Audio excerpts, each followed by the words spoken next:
Hello guys, welcome to motivational club house of Nehanjali. आज हम बात करते हैं कार्तिक पूर्णिमा की। बोलिए विष्णु भगवान की जय, बोल कृष्ण कन्हैया लाल की जय, बोलिए गंगा माता की जय। कार्तिक पूर्णिमा, इसे त्रिपुरी पूर्णिमा भी कहते हैं। इस तिथि को भगवान का मत्स्य अवतार हुआ था और इस दिन गंगा स्नान, दीपदान, अन्नदान आदि का विशेष महत्व है। त्रिदेवों ने इसे महापुनीत पर्व कहा है। इस तिथि जब कृतिका नक्षत्र पर चंद्र हो तथा विशाखा नक्षत्र पर सूर्य, तब पद्मक योग होता है और जिसका बहुत बड़ा महत्व है। चंद्र दर्शन पर शिवा, प्रीति, संभूति, अनुसूया, क्षमा, संतति, इन 6 कृतिकाओं का पूजन वंदन करने से संभूत पुण्य मिलता है। इस रात्रि में व्रतोपरांत वृष दान देने से शिवलोक प्राप्त होता है। इस दिन कार्तिक के व्रत धारण करने वालों को ब्राह्मण भोजन, हवन तथा दीपक जलाने का भी विधान है। इस दिन हरिद्वार में तथा अन्य सभी तीर्थों पर स्थानों पर भक्तजन जाते हैं। गंगा स्नान का बहुत महत्व है। बोलिए शिव शंकर भगवान की जय, बोलिए विष्णु भगवान की जय। तो हम बात कर रहे हैं कार्तिक मास की पूर्णिमा के बारे में। तो कार्तिक मास की पूर्णिमा को हम लोग गंगा स्नान भी कहते हैं। गंगा स्नान इस दिन किया जाता है। इसके ऊपर एक कहानी है, मैं वो आपको सुनाती हूँ। एक समय शिवजी महाराज पार्वती के साथ हरिद्वार में घूम रहे थे। पार्वती जी ने देखा कि सहस्त्रों मनुष्य गंगा में नहा नहाकर हर हर गंगे कहते चले जा रहे हैं, परंतु प्रायः सभी दुखी और पाप परायण हैं। तब पार्वती जी ने बड़े आश्चर्य, गंगा में इतनी बार स्नान करने पर भी इनके पाप और दुखों का नाश क्यों नहीं हुआ? क्या गंगा में सामर्थ्य नहीं रहा? शिवजी जी ने कहा, प्रिय, गंगा में तो वही सामर्थ्य है, परंतु इन लोगों ने पाप नाशिनी गंगा में स्नान ही नहीं किया है, तब इन्हें लाभ कैसे हो? पार्वती जी ने आश्चर्य से कहा कि स्नान कैसे नहीं किया? सभी ने तो नहा नहा कर आ रहे हैं, सभी नहा नहा कर आ रहे हैं, अभी तक इनके शरीर भी नहीं सूखे हैं। शिवजी जी ने कहा, ये केवल जल में डुबकी लगाकर आ रहे हैं, तुम्हें कल इसका रहस्य समझाऊंगा। दूसरे दिन बड़े जोर की बरसात होने लगी। गलियां कीचड़ से भर गई। एक चौड़े रास्ते में एक गहरा गड्ढा था। चारों ओर टीला कीचड़ भर रहा था। शिवजी ने लीला से वृद्ध रूप धारण कर लिया और दीन विवश की तरह गड्ढे में जाकर ऐसे पड़ गए जैसे कोई मनुष्य चलता चलता गड्ढे में गिर पड़ा हो और निकलने की चेष्टा करने पर भी ना निकल पा रहा हो। पार्वती जी को उन्होंने यह समझाकर गड्ढे के पास बैठा दिया कि देखो, तुम लोगों को सुना सुनाकर यूं पुकारती रहो कि मेरे वृद्ध पति अकस्मात गड्ढे में गिर पड़े हैं, कोई पुण्यात्मा इन्हें निकाल कर इनके प्राण बचाओ और मुझ असहाय की सहायता करो। शिवजी जी ने यह और समझा दिया कि जब कोई गड्ढे में से मुझे निकालने को तैयार हो, तब इतना और कह देना कि भाई, मेरे पति सर्वथा निष्पाप हैं, इन्हें वही छुए जो स्वयं निष्पाप हो। यदि आप निष्पाप हैं तो इनके हाथ लगाइए, नहीं तो हाथ लगाते ही आप भस्म हो जाएंगे। पार्वती जी तथास्तु कहकर गड्ढे के किनारे बैठ गईं और आने जाने वालों को सुना सुनाकर शिवजी की सिखाई हुई बात कहने लगी। गंगा में नहाकर लोगों के दल आ रहे हैं। सुंदर युवती को यूं बैठी देखकर कईयों के मन में पाप आया। कई लोक लज्जा से डरे तो कईयों को कुछ धर्म का भय हुआ। कई कानून से डरे, कुछ लोगों ने तो पार्वती जी को यह भी सुना दिया कि मरने दे बुढ़े को, क्यों उसके लिए रोती है। आगे और कुछ दयालु सच चरित्र पुरुष थे जिन्होंने करुणावश हो युवती के पति को निकालना चाहा, परंतु पार्वती के वचन सुनकर वो भी रुक गए। उन्होंने सोचा कि हम गंगा में नहाकर आए हैं तो क्या हुआ, पापी तो हैं ही, कहीं होम करते हाथ ना जल जाएं और बूढ़े को निकालने जाकर इस स्त्री के कथानुसार हम स्वयं भस्म ना हो जाएं। तो किसी का ये साहस नहीं हुआ। सैकड़ों आए, सैकड़ों ने पूछा और चले गए। संध्या हो चली। शिवजी ने कहा, पार्वती देखा आया कोई सच्चे हृदय से गंगा में नहाने वाला। थोड़ी देर बाद एक जवान हाथ में लोटा लिए हर हर गंगे करता हुआ निकला। पार्वती ने उसे भी वही बात कही। युवक का हृदय करुणा से भर आया। उसने शिवजी जी को निकालने की तैयारी की। पार्वती ने रोककर कहा कि भाई, यदि तुम सर्वथा निष्पाप नहीं होगे तो मेरे पति को छूते ही जल जाओगे। उसने उसी समय बिना किसी संकोच के दृढ़ निश्चय के साथ पार्वती से कहा कि माता, मेरे निष्पाप होने में मुझे संदेह क्यों होता है? देखती नहीं मैं अभी गंगा नहा कर आया हूँ। भला गंगा भी गोता लगाने के बाद भी कभी पाप रहते हैं? तेरे पति को निकालता हूँ। युवक ने लपक कर बूढ़े को ऊपर उठा लिया। शिव पार्वती ने उसे अधिकारी समझकर अपनी असली स्वरूप प्रकट कर उसे दर्शन देकर कृतार्थ किया। शिवजी ने पार्वती से कहा कि इतने लोगों में से एक ही ने गंगा स्नान किया है। इसी दृष्टांत के अनुसार जो लोग बिना श्रद्धा और विश्वास के केवल दंभ के लिए गंगा स्नान करते हैं, उन्हें वास्तविक फल नहीं मिलता। परंतु इसका मतलब यह नहीं कि गंगा स्नान व्यर्थ जाता है। गंगा स्नान का बहुत पुण्य भी है। बोलिए गंगा माता की जय और शंकर भगवान की जय। शुभ दिन में गुरु नानक देव जी का भी जन्म हुआ था। अतः इस दिन श्री गुरु नानक देव जी की जयंती भी उत्साह से मनाई जाती है और सिखों के प्रथम गुरु और सिख धर्म के संस्थापक गुरु नानक देव जी के जन्मदिन के अवसर पर मनाया जाता है। सिख इस दिन गुरु नानक प्रकाश उत्सव के रूप में इसे मनाते हैं। इनका बर्थडे मनाते हैं गुरु नानक देव जी का। गुरु नानक देव जी जो हैं वो भारतीय समाज ही नहीं पूरे विश्व के गुरु हैं। और गुरु नानक देव जी का जन्म 29 नवंबर 1469 को हुआ। 1469 को हुआ था।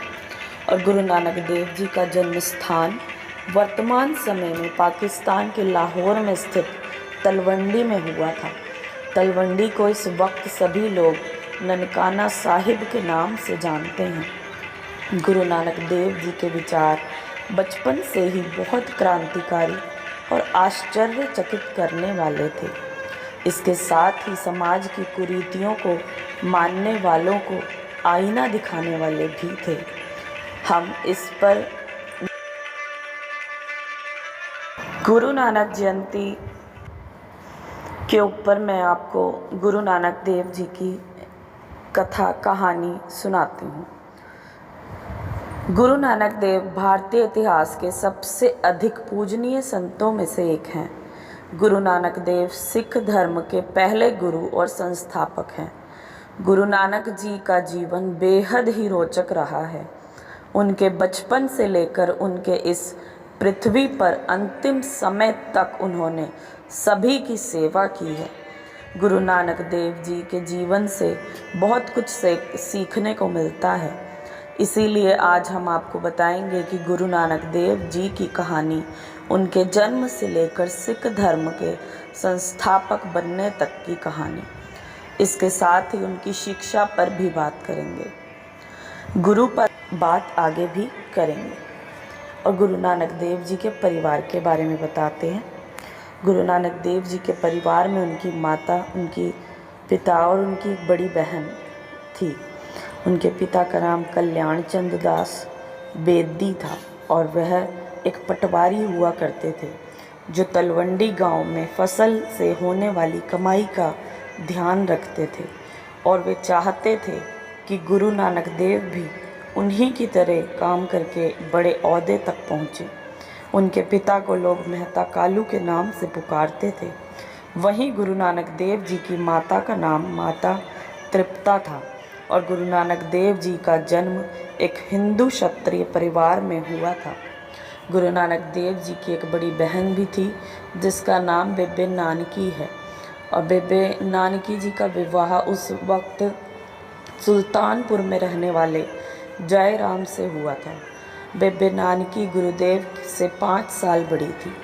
गुरु नानक देव जी अपनी बहन से बहुत प्रेम करते थे, इसलिए वे शादी के बाद उनके साथ ही रहने के लिए सुल्तानपुर चले गए, और वहीं पर 27 साल तक उम्र होने तक उन्होंने ज्ञान की प्राप्ति करी वहीं पर। और गुरु नानक देव जी के जीवन से कई चमत्कारी कहानियाँ भी जुड़ी हुई हैं।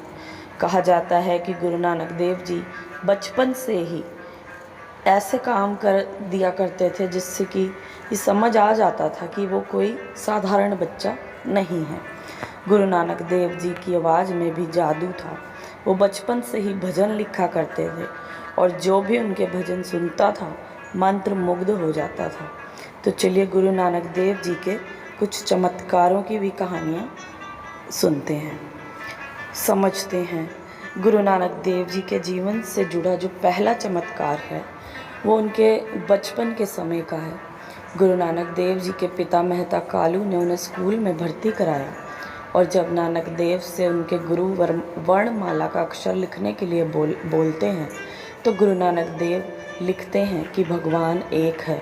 और जैसे ही उनके गुरु ने देखा वो आश्चर्यचकित हो गए, क्योंकि जिस समय गुरु नानक देव जी ने ये बात लिखी है, कही है, वह सिर्फ 5 साल के थे। तभी उनके गुरु ने ये बात समझ ली थी कि ये कोई साधारण बच्चा नहीं है। और इस वक्त पर भी अगर कोई धर्म है आज के युग में, जो ये कलयुग चल रहा है, अगर अभी भी कोई धर्म है तो सबसे अधिक सेवा सत्कार और गरीबों की सहायता जो कोई कर रहा है तो वो सिर्फ सिख धर्म है। उससे ऊपर, सबसे ऊपर सिख धर्म है, उससे ऊपर नहीं कोई। आज भी हर गुरुद्वारे में लंगर लगाए जाते हैं। इतना ही नहीं, गुरु भक्त अलग अलग स्थानों पर भी ज़रूरतमंदों के लिए लंगर लगाते हैं। लेकिन इसकी शुरुआत गुरु नानक देव जी ने 12 साल की उम्र में ही कर दी थी। एक कहानी के अनुसार जब उनके पिताजी ने उन्हें 20 रुपये दिए और कहा कि कुछ व्यापार करो, जब वो सिर्फ 12 साल के थे, तो वो गुरु नानक देव जी 20 रुपये लेकर घर से निकले, और उन्होंने व्यापार नहीं किया बल्कि उसे गरीबों को खाना खिलाने में खर्च कर दिया। और जब उनके पिताजी ने पूछा कि तुमने उन रुपयों का क्या किया, तो गुरु नानक देव जी ने जवाब दिया कि मैंने सच्चा सौदा किया है, मैं सच्चा सौदा करके आया हूँ। और गुरु नानक देव जी फसलों और खेतों में भी कुछ उन्होंने चमत्कार किया। एक बार की कहानी है कि गुरु नानक देव जी को उनके पिता ने कहा कि तुम जानवरों को ले जाओ और चरा कर लाओ। तो जानवरों को चराने को जब वो ले गए तो वो वहाँ उन्हें बस खुला छोड़ देते थे, जिस वजह से जानवर खेतों की फसल को नष्ट कर देते थे। पास पहुँचते और उनसे कहते कि आपका लड़का कोई जानवर नहीं चरा रहा, वो तो बल्कि लिखने में, भजन लिखने में, गाने में लगा हुआ है, जिस वजह से जानवरों ने हमारी पूरी फसल नष्ट कर दी है।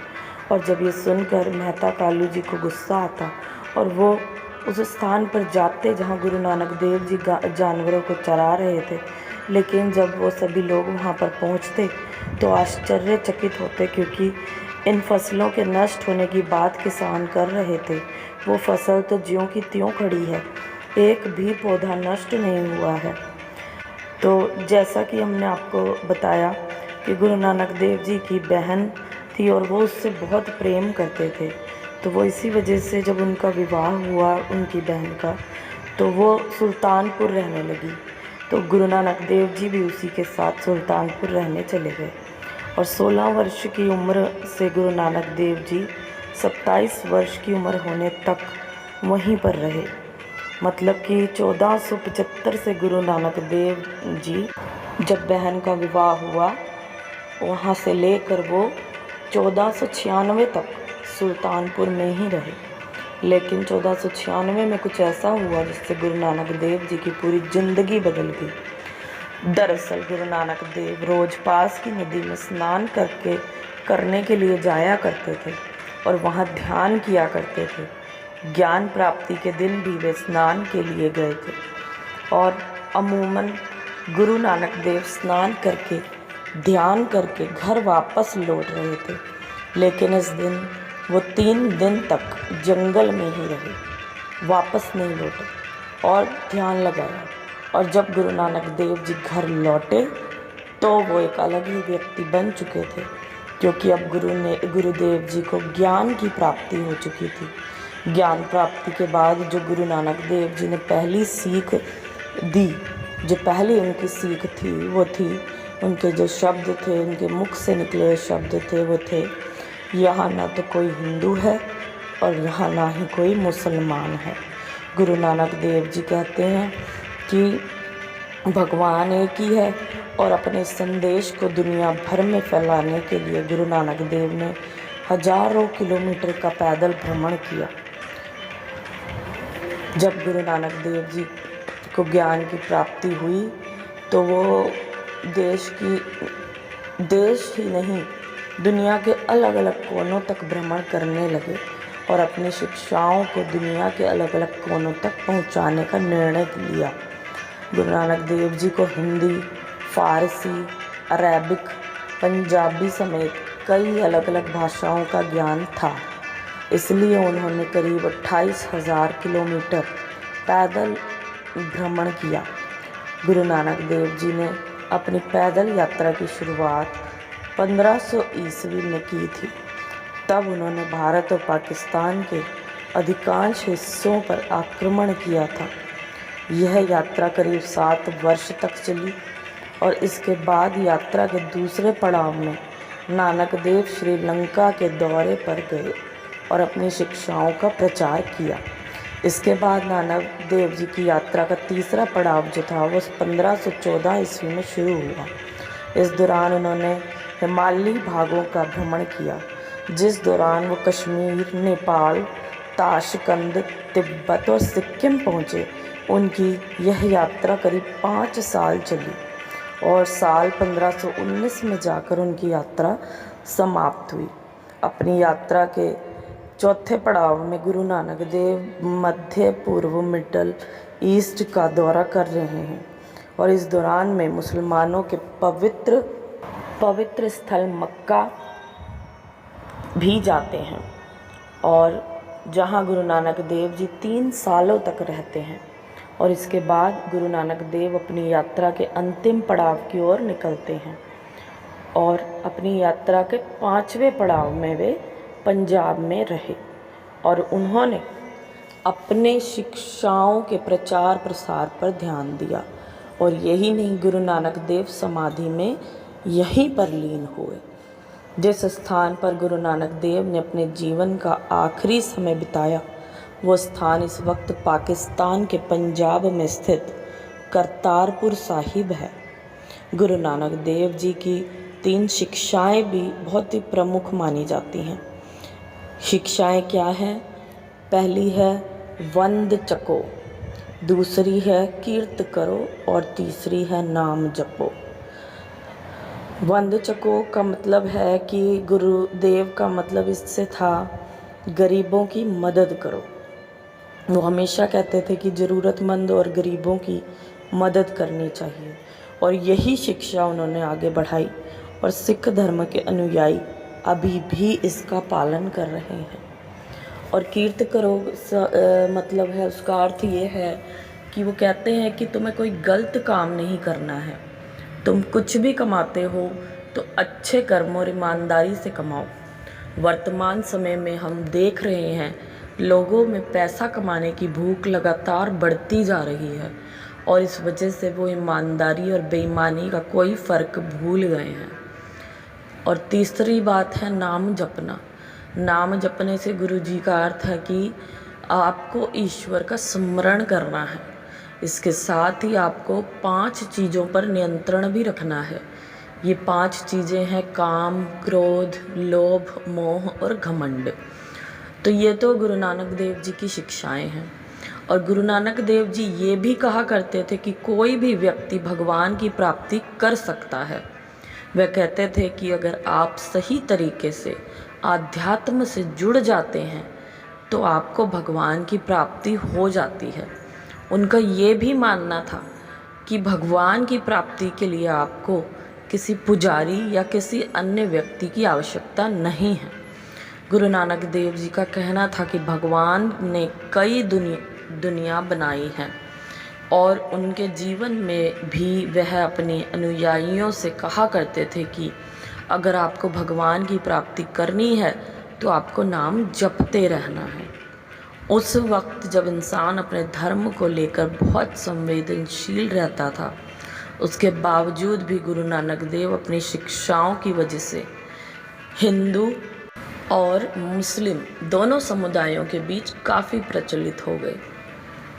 सिख धर्म के अनुयायी ही नहीं बल्कि संपूर्ण भारतवर्ष में प्रति वर्ष गुरु पर्व मनाया जाता है। इसे प्रकाश उत्सव के नाम से भी जानते हैं। गुरु पर्व की तिथि प्रत्येक वर्ष बदलती रहती है, क्योंकि पंचांग के अनुसार गुरु का जो पर्व है वो कार्तिक मास की पूर्णिमा तिथि को मनाया जाता है। इस दिन गुरु नानक देव जी का जन्म हुआ था और उनके जन्म दिवस को ही सिख धर्म के अनुयायी गुरु पर्व के रूप में मानते हैं। गुरु पर्व के दिन से 3 दिन पहले से ही इसकी शुरुआत हो जाती है। सिख धर्म के अनुयायी गुरुद्वारों से निकलकर प्रभात फेरी निकालते हैं और इसके साथ ही गुरुद्वारों में 48 घंटे तक बिना रुके अखंड पाठ किया जाता है। कर गुरु अंगद ने किया था और उसका अर्थ ये होता है कि शरीर का एक अंग। तो गुरु अंगद को अधिकारी घोषित करने के कुछ दिन बाद ही गुरु नानक देव ने देह त्याग दिया और वह स्वर्ग की यात्रा पर निकल गए। कई लोग गुरु नानक देव के धर्म के बारे में पूछते हैं। वैसे तो भारतीय समाज में कहा जाता है कि जाति न पूछो साधु की, लेकिन अगर धर्म की बात करें तो गुरु नानक देव जी का जन्म तो हिंदू में हुआ है। हिंदू थे वो जन्म से, लेकिन ज्ञान प्राप्ति के बाद वो सिख ही कहलाएंगे। गुरु नानक जो है वो भगवान नहीं थे, मगर एक गुरु और महान संत थे जिन्होंने ईश्वर तक पहुंचने का सच्चा रास्ता दुनिया को बताया। वो सिख धर्म के संस्थापक थे और उन्होंने समाज में फैली कई कुरीतियों के खिलाफ आवाज़ उठाई। उन्होंने दुनिया को संदेश दिया कि ईश्वर एक ही है। बोलो सतनाम वाहेगुरु, सतनाम वाहेगुरु।